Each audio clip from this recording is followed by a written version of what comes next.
All right. This is interview for the position of Director of Second Edition with Nick Yankovec. Several of us from the panel are here. This is being recorded for everyone who is not on the panel and potentially for a release to the public. So I do need everybody on the call to verbally consent to the fact that this is being recorded. I will go first. My name is Charlie and I consent. I'll just go down the list here. Nerdo. I do consent. Nick. I consent. Brian. Yes. Good enough. And Amber.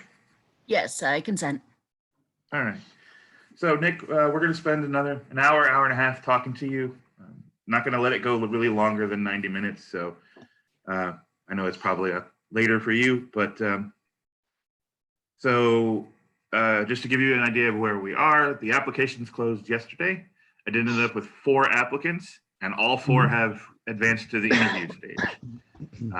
You are the third of the 4 interviews, and I'm anticipating having the 4th one done midweek at the latest, at which point we'll advance to the next stage, which is publicly posting the videos for everybody that consents and letting there be a public comment period with questions and so forth while the selection committee debates and ultimately will lead to a vote.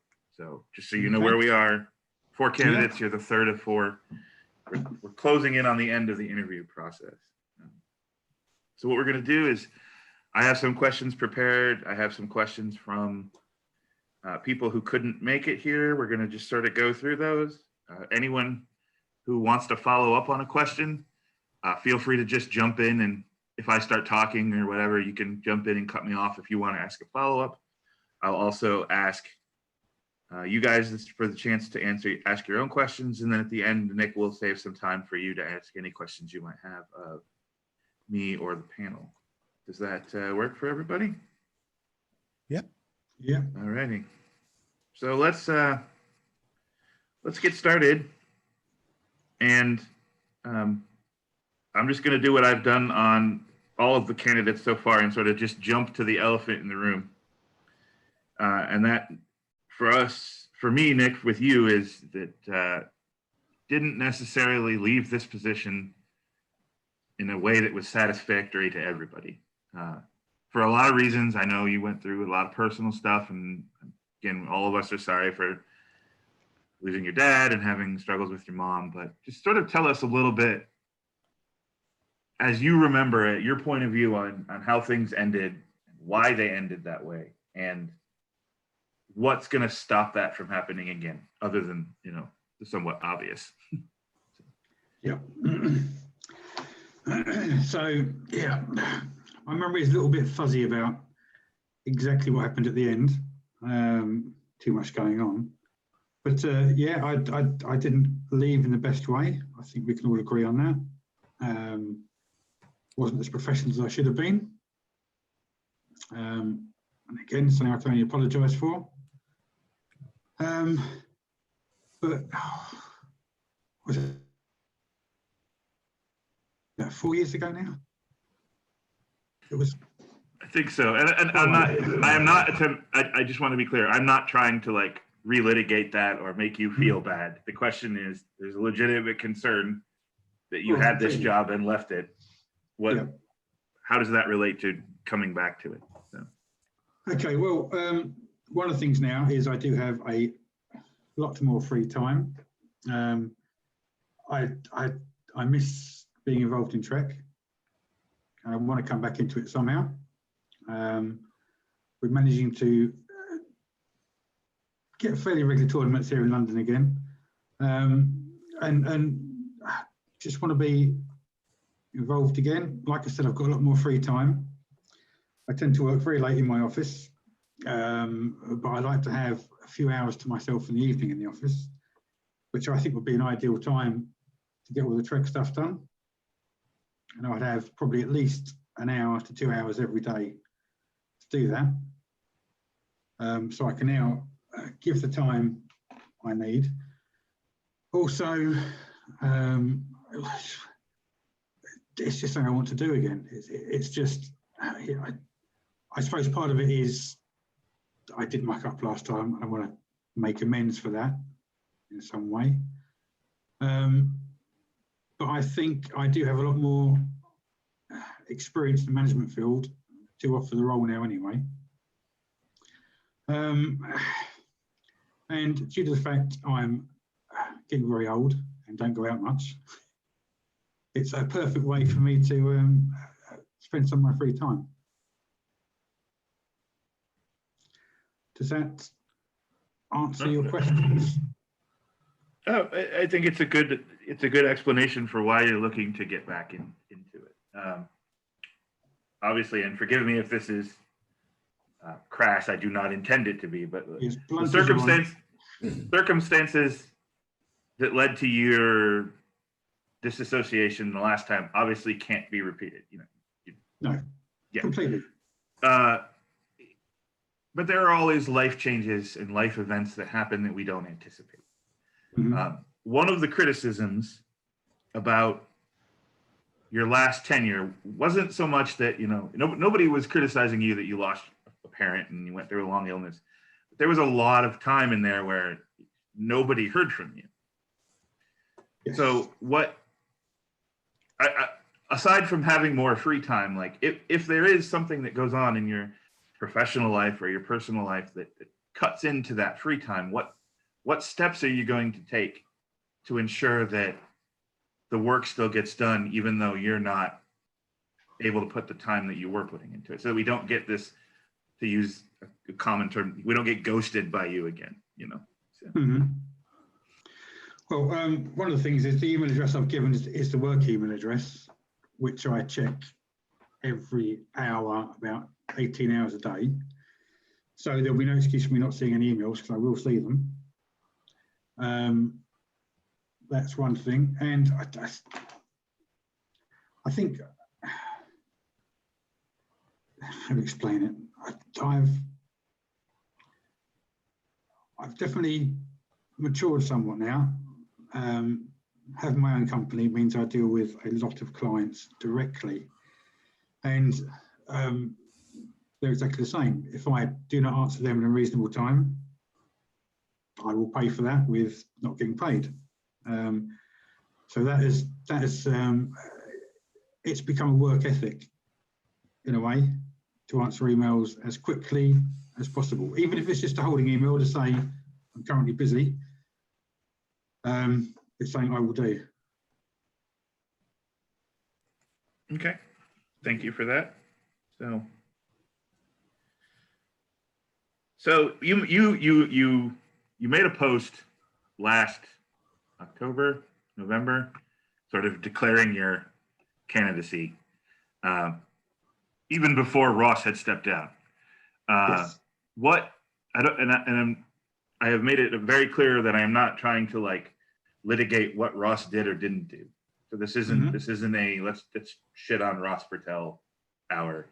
But what led you to that point? What did you identify as problems that led you to say, I want to be the new director? I think that was pretty much following Worlds in Austria, and also Texas. Everybody I spoke to was unhappy with the direction TUI was taking. And I don't know Ross at all, so I'm not going to blame him. I don't know what was going on behind the scenes, but I don't think I spoke to one person that was happy. And I just thought maybe I could help out. Maybe I could offer something that wasn't being offered. Sorry, did somebody want to jump in there? Okay. What did you identify as the source of the unhappiness that you felt you could address? Now,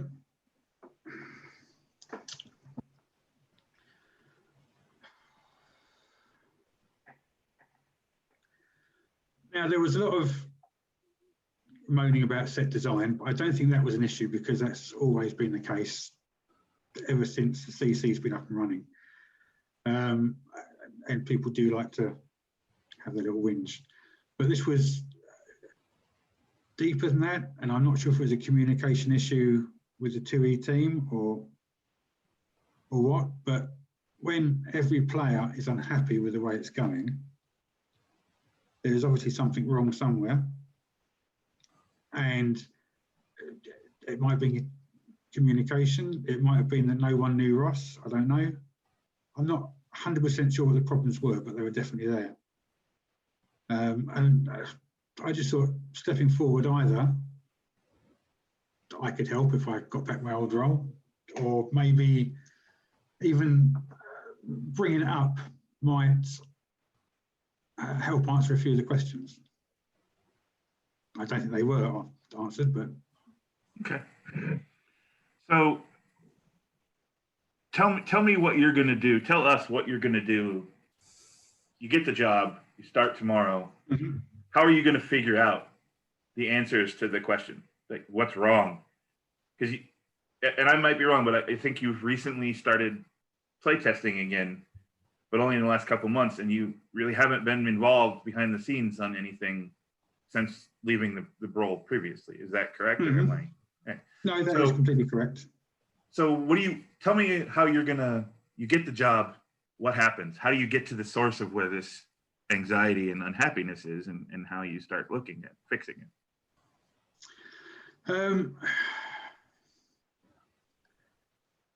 I won't say how to fix it until I understand what the problems are. So the first thing is to try and find, obviously I've got no idea what's been going on behind the scenes or what's been happening anywhere. I design, errata, staff meetings, or whatever. So I need to try and work out what's been the issue. And I think, first of all, I think we need to start some clearer communications with the public and the players. And then from there, try and identify the problem.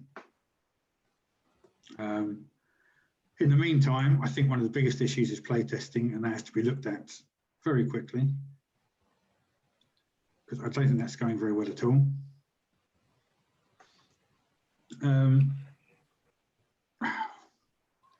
So yeah, I think we just need to identify the problems first and then go from there. I don't have the answers at the moment, I'm afraid. That's fair. So just based on what you do know, obviously there's a lot you don't know, but from somebody who's getting their toe back in, yeah, what would you identify as the greatest problem 2E has right now? Like,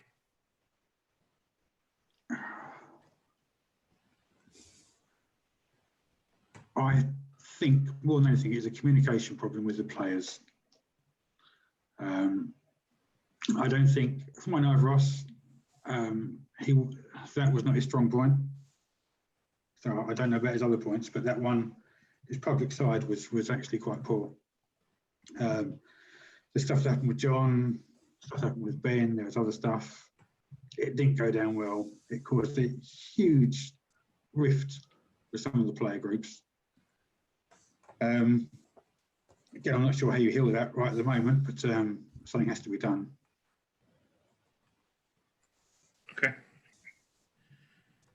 okay. Would anybody? I will say the again, the recent design, the past few sets that have been released, I think have been good. I do think they've been good. I'm not sure to what extent who's been working on those sets or whatever, but I think that's one place where things have been going well. But I don't think it's been appreciated, but I think it has been going quite well. Yeah, that's I mean, I think anything that you would ask anybody about in 2E right now, you'd probably find one group that really likes it and one group that really hates it. It's just sort of where the community is. So yeah, but that's always been like that, though.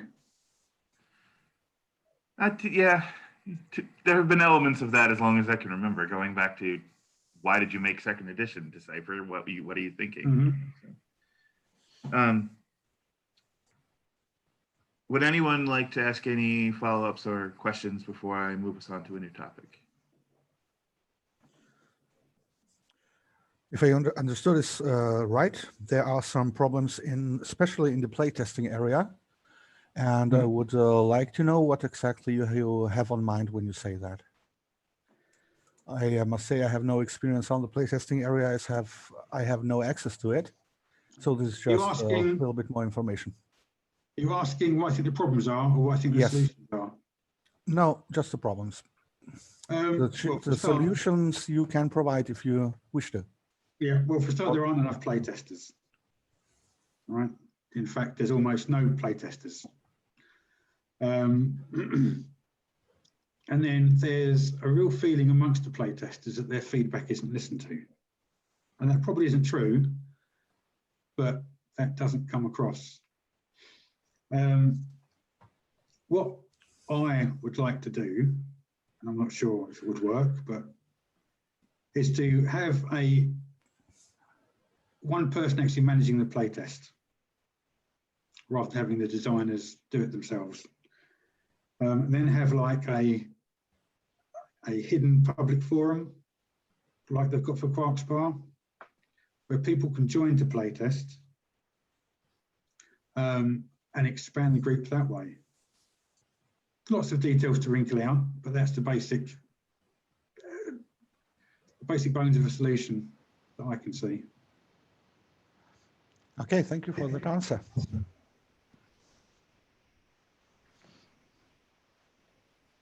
So, within 2E, you know, there's rules, there's errata, there's creative, there's testing, there's design. Which area of those would you say you have the weakest understanding of, and what steps would you take to bolster that understanding? When you say weakest understanding, do you mean as it is now, or that's how I used to know it?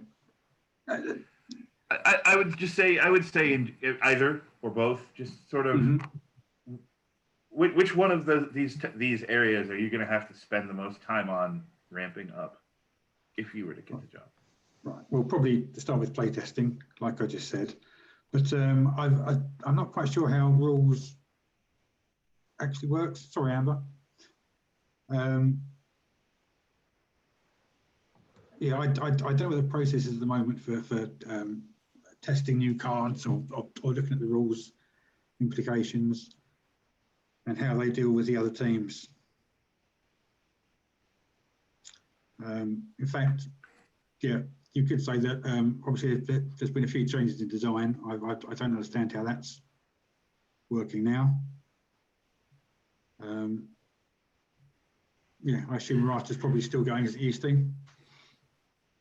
So we give you the job and you can snap your fingers and make things work the way you want them to work. Obviously, there's stuff you're going to have to understand. So Yep. I'm not looking for you to, tell me your exact plan, because you're obviously going to have to ramp up. But if Nick was king of 2E and could make things how he wanted them, what would you look to do? Like where, understanding that you might say something and that's how we do it, or you might say something and there's no way we can do that. But just, you've mentioned playtesting and you'd have an opt-in public component. What would you do for the other areas? Just as an outsider looking in, what's your... Yeah. I mean, again, I'm not sure what's happening in design, but the past few sets have been good.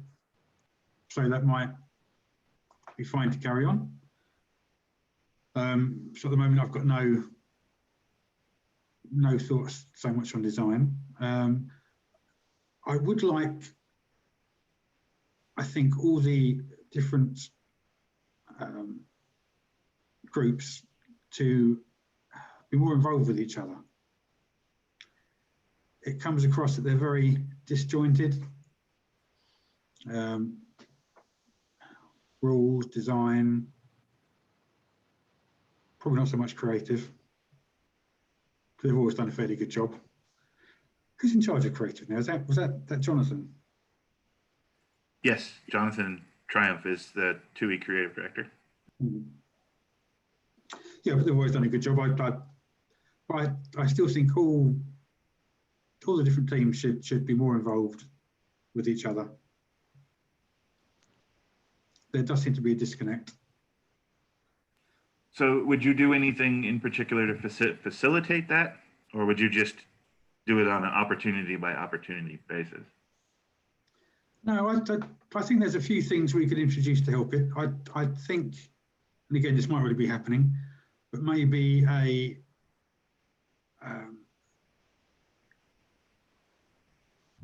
more meetings between, especially design and rules when they're doing cards. You know, so rules can be working on those rules questions or any issues earlier, and I think they already are. That's probably a big one for me. There are still too many cards coming out that are ambiguous, badly worded. In fact, I think way back when I was brand manager, we were looking at trying to get a standard glossary together of all the TUI terms and try to move on in design with using specific terms, which I don't think ever got done. I know I didn't end up doing it. Yeah, there's a lot of wish lists on everybody's list. Yeah, That's not a Nick problem, a TUI problem, or a particular problem. It's just the reality of things. So I'm not expecting you to remember everything that you wrote back in December, but you posted your thread that you were interested in this and people asked questions, and then you took a good amount of time to answer those questions. mm-hmm. So a month and a half on, does anything stick out in your mind that you said then that you've changed your opinion on? No, I did read those posts earlier, actually. I'm still fairly happy with my answers. Okay. That's perfectly fair. There was, and I'm not sure I should bring this up now, but there was a few PMs and other bits and pieces, people asking me if I was going to, if I became TUI director, would I scrap sets that are in production now? No intention of doing that unless I suddenly saw them and they were that bad, but I can't imagine me ever scrapping a set that's being done. Yeah, I don't think they ever come up on the board, but there's a few PMs flying around about that. Okay. Well, I'm going to be quiet for a few minutes here and let anyone else who's on this call who wants to throw up a question do so. I have some more, but I don't want to monopolize the time. So I'm going to open this up to anybody here who has a question they would like to direct towards Nick. Okay, I'll go ahead and go with one. Just with the way the TUI community can be, a bit at each other's throats at times, harsh criticism, how would you plan to deal with that and try and promote more positivity and less of the negative side? Yeah, I think I've always been pretty good at walking that line on the boards. But I think we need to promote more positive things on the boards. I think we need to make sure there's more articles for discussion going up, whether they're on the actual main page, whether on the forums themselves. Things people discuss without descending into this horrible mess it's been doing the past couple of years. Does that make sense? But I think things like Ports's card of the day, right, that generates a lot of positive discussion. I think we just need a lot more of that on the boards. And I think that reflects away from any of the bad stuff going on. But it's trying to find people to do those posts every day.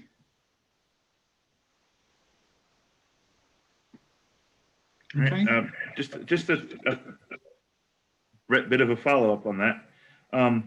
How would you go about handling criticism at you? you know, especially if somebody goes on there and they're, you know, 3 months in, they're like, let me interrupt you there, Charlie, and say just go back and look at any unnatural selection posts. I have handled so much criticism, and I think I've handled pretty well. I mean, that is true, but handling criticism, how you handle criticism probably changes depending on what your role is and the thing that they're being critical on. And you can handle criticism. You could argue that you could handle criticism differently as a designer on an expansion as you could versus the director of a whole department. So how do you just can you walk us through your thought process? Like you come on the forums, you've had a day at work, and there's a post from somebody, and they are respectful but very, very, very critical of you and the work that you have been doing. So how do you even start to approach that and react to that situation?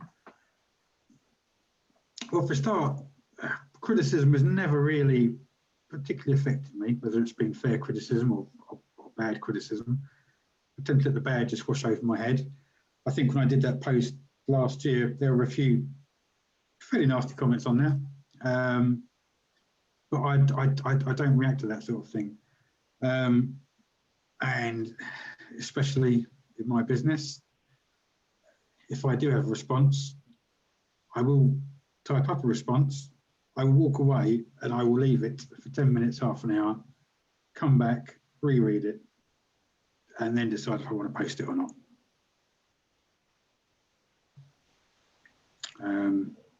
But generally, I'll always try to reply positively, maybe a bit flippant sometimes, but never rise to the bait. Okay. So again, would anyone else like to jump in with some questions or topics they would to talk about here? Brian must have one. Brian's probably wrangling a bunch of kids, so I'm sure he's listening. I have some more notes, so I have more that I can cover. I just don't like to monopolize this conversation. So, when you were going through the situation with your dad and transitioning, sorry. Oh. All right, Let me Brian's jump in here. real Go quick. ahead. I have one quick question, and I'm going to go back on mute. Nick, one thing that's really, because I read your thing last October, the one thing that sort of gives me some pause, and I don't know if something you could address, is you seem to be campaigning for your old brand manager job back when really this new position is fundamentally different and involves running the entirety of the game as opposed to the more administrative function that you may have had previously. So I've kind of gotten the vibe that you haven't really acknowledged that change, and I was wondering if you would sort of touch on that a little bit. That's a very good question, and one I'll probably throw back to Charlie, because I'm not sure I completely understand the difference between the two jobs. I did have that as a question for later, actually. But maybe if Charlie can shed some insight on the key differences. So back when you did this before, the organization was a pyramid, and everything flew up to the chairman. Well, I mean me. So brand manager at the time was handle the day-to-day administrative stuff and then work with somebody else to do the bigger picture vision direction of the game stuff. In the new model, rather than a single seat at the top, there's the board, which is 7 department heads, and they do the administrative work at that level that I used to do, and the department heads essentially now make all of the decisions for the department. So the best example I can give you is the old style brand manager job was administrative, managerial, but not a ton of leadership and vision, because that was being done between you and me in the old model. In the new model, you do all of that same administrative stuff, but now you're also doing the vision and leadership. So it's now the director's job to say, this is where the vision is for 6 months, 12 months, 24 months, 5 years, and to implement that vision. And then Yeah. The board is then there to sort of be like, hey, we really don't think that's a great plan, and then if we need to sort of administrate things that way. So essentially it's the old role expanded with the vision component that, and I don't know if you remember, but that was always like sort of the end goal for brand managers was like, get you doing this and get you trained up and then you go do all that. So now we're at that point. So the director of 2E not only runs everything, but sets all the vision and the direction. So given that, Brian's question is essentially, assuming you've demonstrated the capability to do the brand management, how do you feel about all that additional stuff? Do you feel that you can be the leader and be the vision setter and so forth like that? Yes. Yep, I do. Yeah. I mean, again, although my company is in a completely different field to card games, the way we get there is the same. I have to have a vision for the company. I have to work towards that vision, which we have done quite successfully.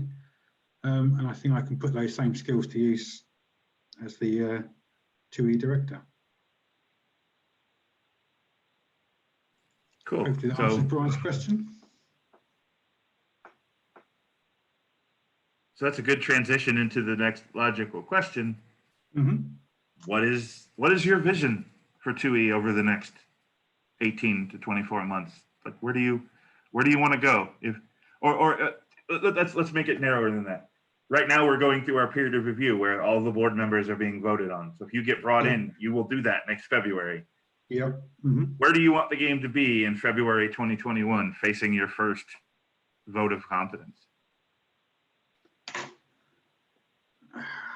I'm not sure I have a good answer for that one at the moment.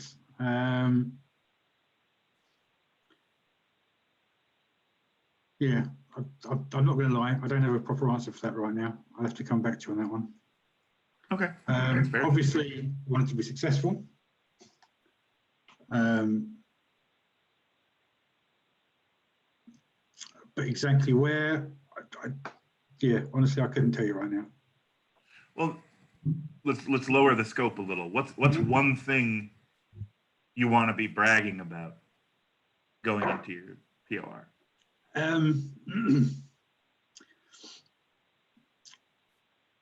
I would like to shake the game up somehow. Maybe introduce a new affiliation, which might upset a few departments. But I think it needs some sort of shake up right now to give it a bit of a kick, get people interested again. Okay. I think if anything, I would like to see interest rise in 2E again. And so put a new affiliation in. Let's set aside the temporal realities of that takes time and energy, and that may or may not be something that you could even do in a year. But let's assume at whatever point it's ready, you're introducing a new affiliation to the game. How do you? Can you sort of just give me a taste of how do you announce that to the public? How do you hype that? How do you launch it? And how do you follow up on it? Just, like what's your plan for using that new affiliation as a messaging point, as a brand management point? All right. Well, first of all, from the outset, you'd need to set up probably a couple of teams who would look into how we could make that viable, what sort of mechanisms we could use to make them unique, make them worthy of being their own affiliation. Once you've got that, obviously you'd need to try and get new templates designed, which could be quite tricky. But then you can introduce, before it's announced, you can introduce elements onto new sets, maybe new icons on missions,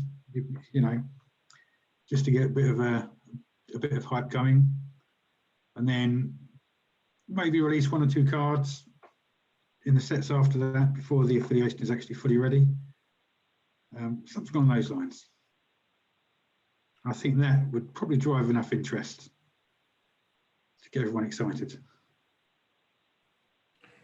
So after that new affiliation is out, 3 months on, 6 months on, how do you measure success in terms of shaking up the game? What would you look at to see, was this a success or was this a failure? I suppose a couple of things. You'd obviously go by stats to see how often they've been played. General consensus on the boards. And not just people saying they're excited, but people asking questions about the cards, people asking about strategies for the cards. Yeah, and go from there, really. Okay. I am scanning through for further questions, and while I'm doing that, if anyone else would like to ask a question, please do so. Okay, then I might throw in. What do you say, what is the perfect size for a 2E expansion, and how many should we publish per year? Well, I think per year, I think quarterly sets are probably ideal. Once every 3 months. Perfect size. Oh, how long is a piece of string? I don't think we need huge sets like we used to have. Probably looking at between 18 to 27 cards. But again, it depends what you're trying to do in a set. You might need more cards, you might need less cards. Okay, thank you for that answer. Another question from someone.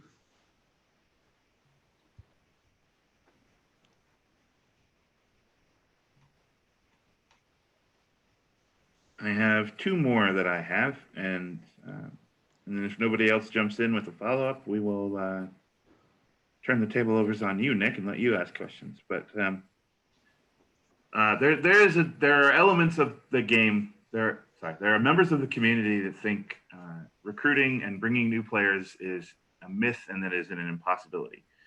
At the same time, we have players that are doing that. With varying degrees of success. So what is your strategic vision for recruitment and re-engagement and re-intention, like retention of players? How do you address that problem as the director of 2? What was retaining players? Retaining, recruiting, re-engaging lapsed players, not naming names, but there's some famously unhappy British players that, how do you get them back? How do you, that's just, I'm not looking for specifics. I'm just, how do you approach that task of, there are elements that think it's not worth our time, and there are elements that are actually bringing in new players. So how do you balance that one? Yeah. I'm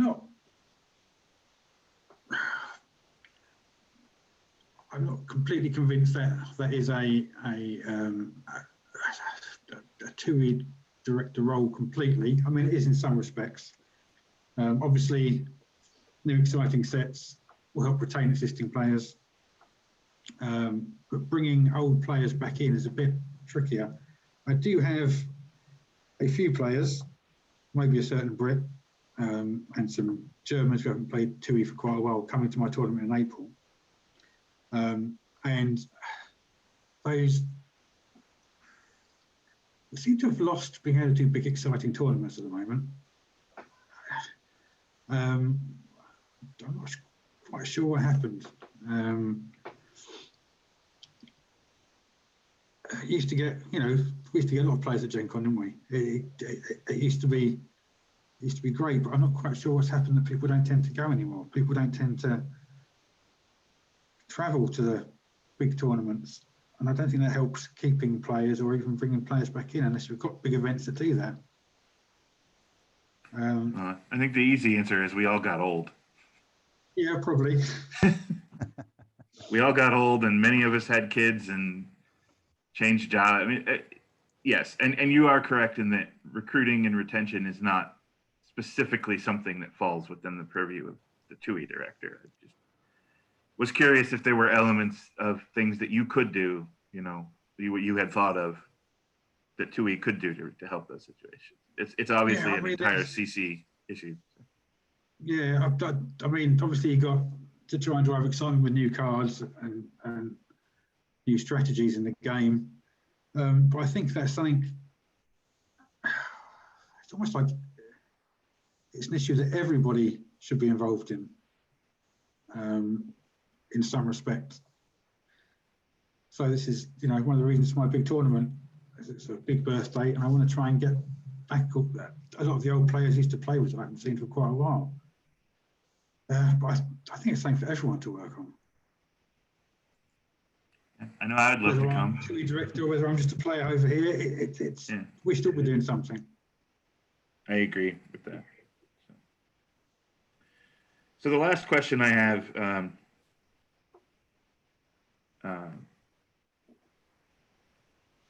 there's a possibility that when you left, intentionally or unintentionally, some bridges may have caught fire, and maybe in somewhat disrepair.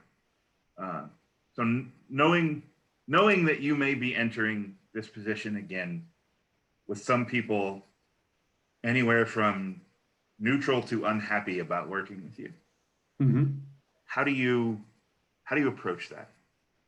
You know, how do you start mending those bridges, whether, you know, regardless of how they got burned, whether they were burned, how badly? Do you understand what I'm asking? Just how do you start with that situation? Yeah, well, that's something I'd have to work on behind the scenes, and I'd have to talk to all those people. Well, in fact, I want to talk to everyone involved in the CC anyway, really. And there are certain people I did have a harder time with than others. I think we both know that. We'd have to try and find a way to move forward, even if that means having an intermediary for communications, which I would have to consider. But I need to speak to everyone. We'd have to try and settle things. Life's too short to fall out over this. I hear that. So that was all the prepared questions that I had, and I believe of all of the ones that were posted, I think we've hit on most of them. So I'm gonna again ask if Nerdo or Brian or Amber wants to ask something, or if you see something that I didn't ask or you think wasn't covered, feel free to ask it on my behalf or our absent companion's behalf. But last call for questions from the panel here. John had a couple that he posted earlier today. Sorry, who did? John. John posted questions? Well, one of those questions is, I already took a look at your tournament record.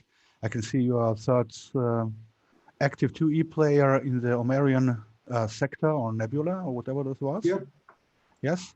So I suppose you are really good with the rules, but there is this question from John. What's interaction in regard of 2E gameplay? I have his post right here open on my computer, and that was one of the questions. I didn't even see this, so I apologize. I was not, before anybody accuses me, I was not trying to exclude these questions. I didn't see them. It was on the 2E gameplay board. Nerdo is always prepared. I do want to, sorry, I want to be clear here. These were posted after 2 of the interviews have been conducted. Yeah. So the fact that they were not asked to the previous interviewees is simply because these questions were not asked at that time. And they are welcome to answer them in text format, but their answers will not be asked in those videos because that, again, I'm talking to anybody who's watching this. That is why these questions were not asked of the previous 2 candidates. So with that being said, go ahead, Nerdo, I will turn this over to you. Well, that's perfectly normal because some of us weren't even able to attend 1 or 2 interviews, so we have always skipped a few questions. So I don't see a problem in that. Best thing is now we have the opportunity, and you give the candidates the opportunity to answer those questions after we have published all these interviews. So, Nick, the question to you would Mhm. be, what's interaction in regard to second edition gameplay? Right. I assume John is responding to the recent article about the next few sets. To me, and I think it's probably a bit different for everyone, but for me, interaction is when players interact, not necessarily anything to do with the cards themselves or how the cards work together, but it's when two players are interacting, whoever that may be. Okay. Could you give it? Sorry, could you give sorry, an okay. example? Just a 2E example. Yes, I'm trying to think of the card now.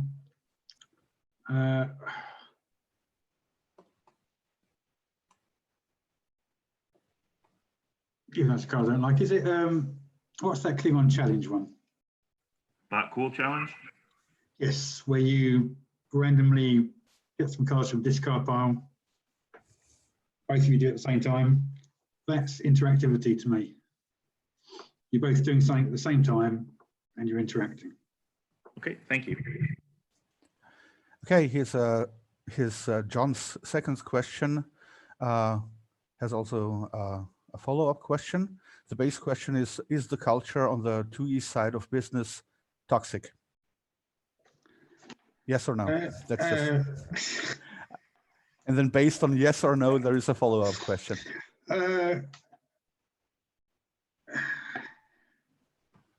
Is the culture on the 2E side of business toxic? Yeah. I don't think. I think some personalities might be toxic, but I don't think the game itself is toxic, if that's what he's asking. Don't think so. The culture on the 2E side of business, Do you mean not the people themselves, just the culture on the business. Let me just ask you the follow-up questions, right? If so, what do you think contributes to this? And if not, why do some people perceive that it is? Yeah, I'm going to be honest, I don't quite understand that question. Anyone have any thoughts on what he means? I would not dare to speculate what he means. So, he can watch this and follow up, and you can answer. Yeah. So, John, if you're listening, at some point, Okay. make it clear on the boards, and I'll answer it. Okay, I have a certain suspicion on this, but like you said, who am I to speak for his thoughts? Yeah. So I have two other questions of mine. Yeah. The first one is we have a lot of people which are, well, not a lot of people. We have some people which are nice and personable when you speak to them in private or when you meet them eye to eye. But sometimes on the boards, they completely shift. So how would you handle those differences in personality from real life and from forum behavior? Or not only forum behavior, I don't know how it's in playtesting areas and so on. You also talked about some problems there, but I hope you understand the question, the base of the question, yes? Yes, I think I do. Okay. I try to avoid interacting with those people too much when they start going off on their rants. And but I think what you're saying isn't quite right. I mean, every single player I've met in person has been nice. So it's only ever the online personalities of a few of the players. And I think we can all ignore them if we want to. I don't think there's anything to be gained by arguing or interacting with negativity.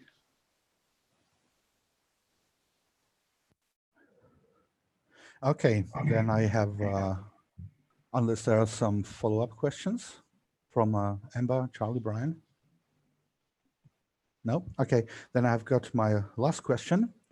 Some of your proposals for problem solving includes kind of a fusion between different departments.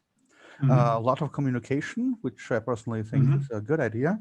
But like Charlie has said in this very interview, we all get older, we have other responsibilities, we have families, we have kids, and everything of this is very time consuming.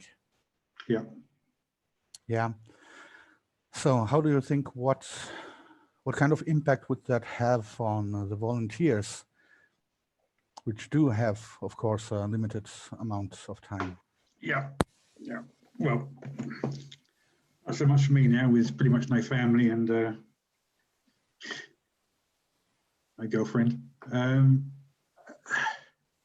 It will impact on the volunteers, and it already has to a great extent, which is why I think things like expanding the scope of playtesting, rotating people in the errata team, maybe doing that within rules and design as well, just not expecting too much of too many people. So giving everyone little bits to do to make it easier for their, to fit in with their lives. Because yeah, like you said, most people now are getting older and busy and not as much time to spend on the game. And that you have to accept that. You can't expect people to shove their lives aside for the CC. So you have to make sure that you've got things in place to deal with it. And like I said, expanding playtesting, maybe rotating staff in other departments is the way forward. How would you like to create that extra time? The extra time, what, for people? Yep. The extra time which can be put into our beloved hobby. Yeah, well, I think it's expanding the people or rotating design teams or whatever. So people are still working, but you don't expect too much from them. So if you've got maybe more designers, they will have to do a little bit less, which means they can they'll have time to fit the work in and do a better job, rather than they were pretty much like me last time, not having enough time and half-assing it. Do you understand what I'm trying to say there? Absolutely. Okay, that's it for my questions. Now, Charlie, Amber, Brian, your showtime. You're very quiet, Amber. Yes, I'm more on the listening side, but I do have with the differences in metas and the different needs of, perhaps US players, European players, how would you anticipate starting to just trying to balance different metas and different groups' needs?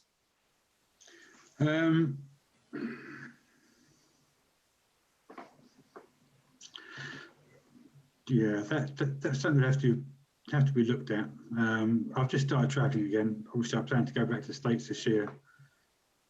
That's one of the good things about traveling, is you do get to see different play groups, different metas, and from there we can start thinking about where to go. You're never going to please both sides, unfortunately. Especially the Europeans and the Americans. But let's see where we are, and then I can take a look at how to bring those two sides together.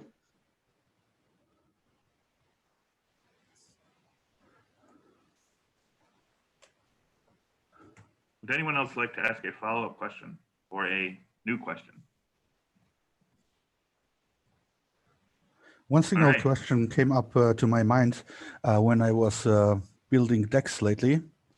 I did quit SSSG for quite a while, And something that came up when I was building new decks was that previously every affiliation or most of the affiliations had a certain kind of specialty in regards of the gameplay. And now I am under the impression, might be only me, that previously they have been good in one thing but bad in other things. And now they all seem to have the same opportunities for all the aspects of the game. I think, to be fair, I think they've started to address that recently. But I think, at least going ahead, sticking to those affiliation flavors is the thing to do. And we need to stop designing cards that work for all affiliations. So no more event destruction cards that anyone can use, for instance.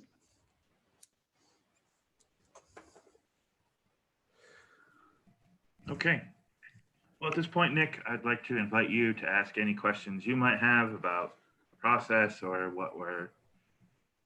where we are and what's happening, or anything that's on your mind before we wrap things up. So, did you have any questions for us? I think we've covered the couple of questions I had, really, which was the role of the job. The other question I was going to ask was about dealing with other people in the organisation that may not be so welcome to me. I think we've pretty much answered those now. Okay. Hey, this is Brian. Can I jump in with one question real quick? No, Sure. too late. Okay, well, thanks. Come on, So, Brian. Nick, I wanted to ask one thing. There's been a lot of feedback on the boards, especially from the European players, and I know we have a couple of Europeans on the selection panel, about how the org chart looks very American, very red, white, and blue, as it were. Sorry, the what? I Sorry, didn't- See what? Understood, Brian. I didn't hear that. Can you hear me? I can hear you now, yeah. Hello? Okay. So there's been a lot of people calling for, more European representation in the CC. Yeah. So I guess the question that I have, and understanding, being British, you may be biased on this, but I would actually like to get your answer on this. How much do you think we should give consideration as a panel to the fact that you are European vice American in our decision process? Technically, I'm both. I'm an American who lives in Britain. And as of yesterday, no longer a European. But you need to get the best person for the job, Brian. If it's not me, if it's an American, then choose an American. Don't pick someone because of their nationality.